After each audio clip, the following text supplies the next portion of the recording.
Chapter 13. In the 23rd year of Joash, son of Ahaziah, king of Judah, Jehoahaz, son of Jehu, became king of Israel in Samaria, and he reigned 17 years. He did evil in the eyes of the Lord by following the sins of Jeroboam, son of Nebat, which he had caused Israel to commit, and he did not turn away from them. So the Lord's anger burned against Israel, and for a long time he kept them under the power of Hazael, king of Aram, and Ben-Hadad his son. Then Jehoahaz sought the Lord's favor, and the Lord listened to him, for he saw how severely the king of Aram was oppressing Israel. The Lord provided a deliverer for Israel, and they escaped from the power of Aram.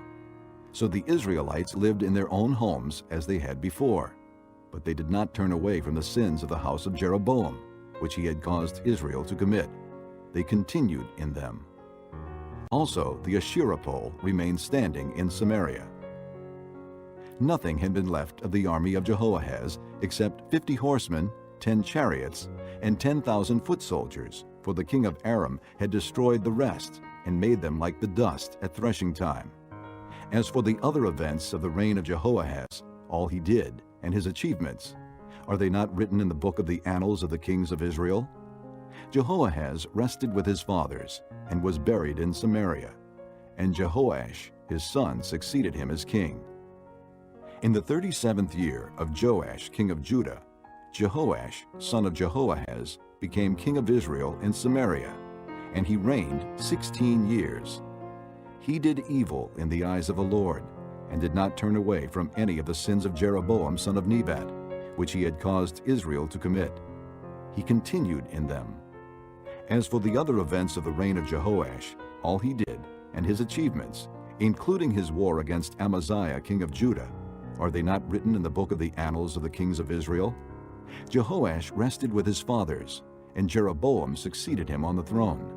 Jehoash was buried in Samaria with the kings of Israel. Now Elisha was suffering from the illness from which he died. Jehoash king of Israel went down to see him, and wept over him. My father, he cried. the chariots and horsemen of Israel. Elisha said, Get a bow and some arrows. and he did so. Take the bow in your hands. He said to the king of Israel. When he had taken it, Elijah put his hands on the king's hands. Open the east window. He said, and he opened it. Shoot. Elijah said, and he shot. The Lord's arrow of victory. The arrow of victory over Aram. Elijah declared. You will completely destroy the Arameans at Aphek. Then he said, Take the arrows. and the king took them. Elijah told him. Strike the ground. He struck it 3 times and stopped. The man of God was angry with him and said, You should have struck the ground 5 or 6 times. Then you would have defeated Aram and completely destroyed it. But now you will defeat it only 3 times. Elijah died and was buried. Now Moabite raiders used to enter the country every spring. Once while some Israelites were burying a man, suddenly they saw a band of raiders. So they threw the man's body into Elijah's tomb. When the body touched Elijah's bones, the man came to life and stood up on his feet. Hazael, king of Aram, oppressed Israel throughout the reign of Jehoahaz. But the Lord was gracious to them, and had compassion and showed concern for them, because of his covenant with Abraham, Isaac, and Jacob. To this day, he has been unwilling to destroy them or banish them from his presence. Hazael, king of Aram, died, and Ben-Hadad his son succeeded him as king. Then Jehoash, son of Jehoahaz, recaptured from Ben-Hadad, son of Hazael, the towns he had taken in battle from his father Jehoahaz. 3 times Jehoash defeated him, and so he recovered the Israelite towns. Chapter 14. In the 2nd year of Jehoash, son of Jehoahaz, king of Israel, Amaziah, son of Joash, king of Judah, began to reign. He was 25 years old when he became king, and he reigned in Jerusalem 29 years. His mother's name was Jehoaddin. She was from Jerusalem. He did what was right in the eyes of the Lord, but not as his father David had done. In everything he followed the example of his father Joash. The high places, however, were not removed. The people continued to offer sacrifices and burn incense there. After the kingdom was firmly in his grasp, he executed the officials who had murdered his father, the king. Yet he did not put the sons of the assassins to death, in accordance with what is written in the book of the law of Moses, where the Lord commanded, Fathers shall not be put to death for their children, nor children put to death for their fathers. Each is to die for his own sins. He was the one who defeated 10,000 Edomites in the Valley of Salt and captured Selah in battle, calling it Joktheel, the name it has to this day.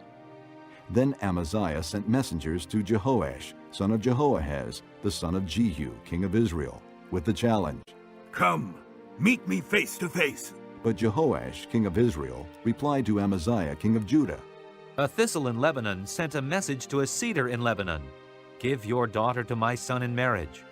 Then a wild beast in Lebanon came along and trampled the thistle underfoot. You have indeed defeated Edom, and now you are arrogant. Glory in your victory, but stay at home. Why ask for trouble and cause your own downfall, and that of Judah also? Amaziah, however, would not listen. So Jehoash, king of Israel, attacked. He and Amaziah, king of Judah, faced each other at Beth-Shemesh in Judah. Judah was routed by Israel, and every man fled to his home. Jehoash, king of Israel, captured Amaziah, king of Judah, the son of Joash, the son of Ahaziah, at Beth-Shemesh. Then Jehoash went to Jerusalem and broke down the wall of Jerusalem from the Ephraim gate to the corner gate, a section about 600 feet long. He took all the gold and silver and all the articles found in the temple of the Lord and in the treasuries of the royal palace. He also took hostages and returned to Samaria. As for the other events of the reign of Jehoash, what he did, and his achievements, including his war against Amaziah king of Judah, are they not written in the book of the annals of the kings of Israel? Jehoash rested with his fathers and was buried in Samaria with the kings of Israel, and Jeroboam his son succeeded him as king. Amaziah, son of Joash, king of Judah, lived for 15 years after the death of Jehoash, son of Jehoahaz, king of Israel. As for the other events of Amaziah's reign, are they not written in the book of the annals of the kings of Judah? They conspired against him in Jerusalem, and he fled to Lachish, but they sent men after him to Lachish and killed him there. He was brought back by horse and was buried in Jerusalem with his fathers in the city of David. Then all the people of Judah took Azariah, who was 16 years old, and made him king in place of his father Amaziah. He was the one who rebuilt Elath and restored it to Judah after Amaziah rested with his fathers. In the 15th year of Amaziah, son of Joash, king of Judah, Jeroboam, son of Jehoash, king of Israel, became king in Samaria, and he reigned 41 years. He did evil in the eyes of the Lord, and did not turn away from any of the sins of Jeroboam, son of Nebat, which he had caused Israel to commit. He was the one who restored the boundaries of Israel from Lebo-Hamath to the Sea of the Arabah, in accordance with the word of the Lord, the God of Israel, spoken through his servant Jonah, son of Amittai, the prophet from Gath-Hepher. The Lord had seen how bitterly everyone in Israel, whether slave or free, was suffering. There was no one to help them. And since the Lord had not said he would blot out the name of Israel from under heaven, he saved them by the hand of Jeroboam, son of Jehoash. As for the other events of Jeroboam's reign, all he did, and his military achievements, including how he recovered for Israel both Damascus and Hamath, which had belonged to Yaudai, are they not written in the book of the annals of the kings of Israel? Jeroboam rested with his fathers, the kings of Israel, and Zechariah his son succeeded him as king.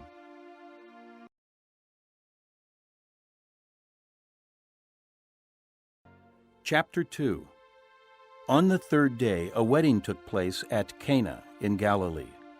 Jesus' mother was there, and Jesus and his disciples had also been invited to the wedding. When the wine was gone, Jesus' mother said to him, They have no more wine. Dear woman, why do you involve me? Jesus replied. My time has not yet come. His mother said to the servants, Do whatever he tells you. Nearby stood 6 stone water jars, the kind used by the Jews for ceremonial washing, each holding from 20 to 30 gallons. Jesus said to the servants, Fill the jars with water. So they filled them to the brim. Then he told them, Now draw some out and take it to the master of the banquet. They did so, and the master of the banquet tasted the water that had been turned into wine. He did not realize where it had come from, though the servants who had drawn the water knew. Then he called the bridegroom aside and said, Everyone brings out the choice wine first, and then the cheaper wine after the guests have had too much to drink. But you have saved the best till now. This, the first of his miraculous signs, Jesus performed at Cana in Galilee. He thus revealed his glory, and his disciples put their faith in him. After this, he went down to Capernaum with his mother and brothers and his disciples. There they stayed for a few days. When it was almost time for the Jewish Passover, Jesus went up to Jerusalem.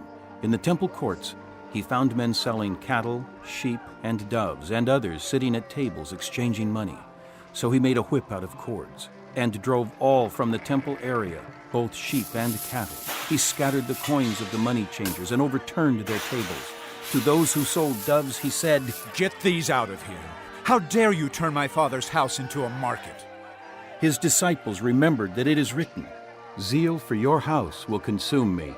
Then the Jews demanded of him, What miraculous sign can you show us to prove your authority to do all this? Jesus answered them, Destroy this temple, and I will raise it again in 3 days. The Jews replied, It has taken 46 years to build this temple, and you are going to raise it in 3 days? But the temple he had spoken of was his body. After he was raised from the dead, his disciples recalled what he had said. Then they believed the scripture and the words that Jesus had spoken. Now, while he was in Jerusalem at the Passover feast, many people saw the miraculous signs he was doing and believed in his name. But Jesus would not entrust himself to them, for he knew all men. He did not need man's testimony about man, for he knew what was in a man.